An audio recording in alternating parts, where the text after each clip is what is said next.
Hey, it's Mike with Narxoleptic Customs, coming today with episode 7 for Project Stanley for our LS swap. Now, if you haven't seen the other videos, Stanley is our 66 GMC that I've had for 22 years that's getting an LS so I can drive it. I know what you're thinking, why the hell's the fuel tank in the bed with these belts on it? Well, the plan was, because I'm trying to get it ready for in 2 weeks to get it to an event called Coats and Caffeine. So I was just going to throw it in the bed and run it like that till I can get back under it and mount it the correct way. I'm going to nix that idea. I'm not going to cut corners on this. If I miss the event, it's going to piss me off. But I need to do it right the first time so I don't do it twice. So I grabbed the Sawzall. I'm going to run a time lapse. I'm going to cut the top out of the bed because it's got a metal bed and then the wood is still underneath it. One more thing my grandfather gave me before he left.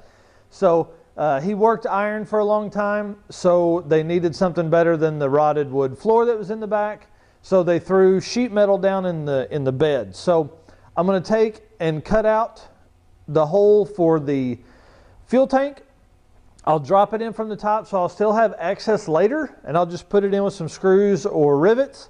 So I'll have access for the sending unit, the fuel pumps, and things like that. So I'm going to move the camera a little bit and give you guys a time lapse of me cutting all this. I'll be under the truck, out of the truck, cutting the hole. So I want you guys to kind of see what it takes to really LS swap. Now, I could have just bought a tank that was made for this, but why would you do that when you're cheap like I am? So this tank came from a buddy named Robert Suber, who's building a 97 full-size Blazer. So I took his old tank and I got a new sending unit. I obviously have a new fuel pump that I'll need for the turbo setup on this later. So I'm gonna go ahead and mount it because I'm running a return style fuel system. So I'm gonna take it, I'm gonna drop it in and then drop it down inside the frame. So it'll hang a little lower than what I wanted, but it's not going to be in the way of hitting anything or any road damage or anything like that. So, and with cutting the hole in the top, I'll always have access to the fuel pumps if I need to put a bigger one in, and any fuel lines or anything like that related to it. So, a little different process than what I wanted to, but at this point, I don't give a shit. We're going to get this thing mounted. So, okay, so just a quick recap, and I'll show you some pictures here in a second, but I would love to be able to take the plasma cutter and just cut this hole out, but there's wood underneath and I'm a little concerned that I'll light it on fire.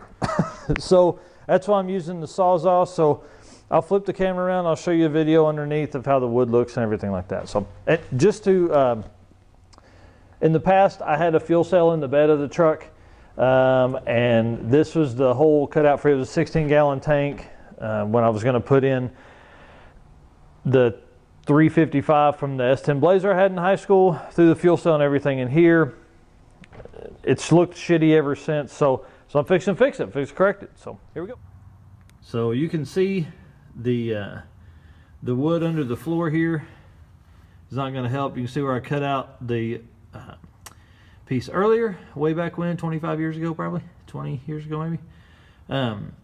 So now I'm going to basically remove this cross member here.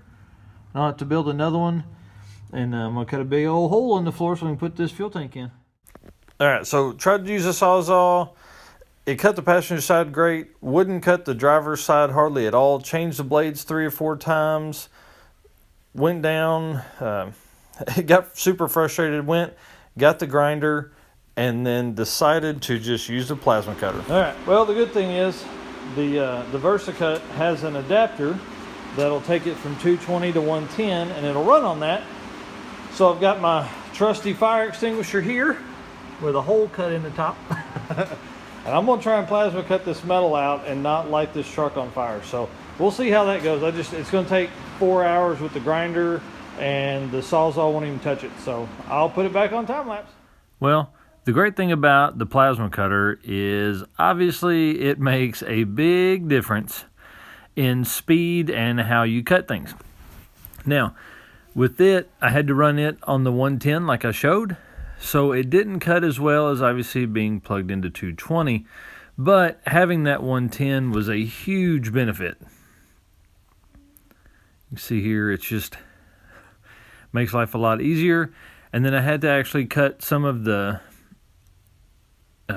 boards with I put the wood blade, in the Sawzall, and used the grinder to cut the rest of them off. You can see just trimming here and there, getting it in.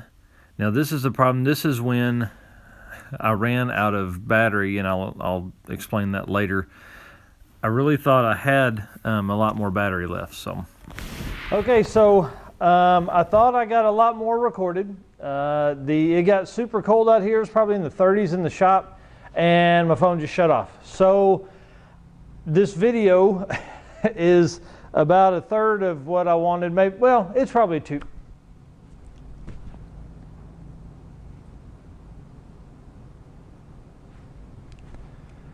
Okay, so this is the end of episode 7 for the LS swap for Stanley.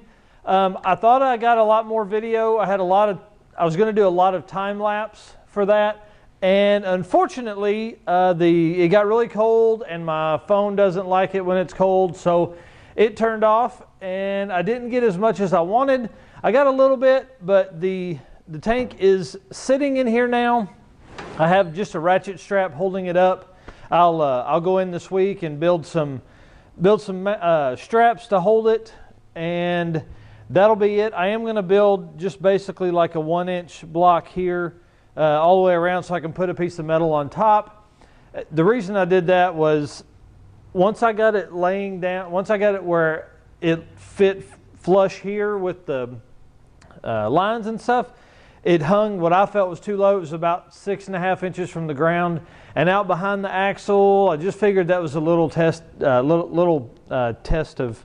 I don't want to test that. Anyways, been a long day.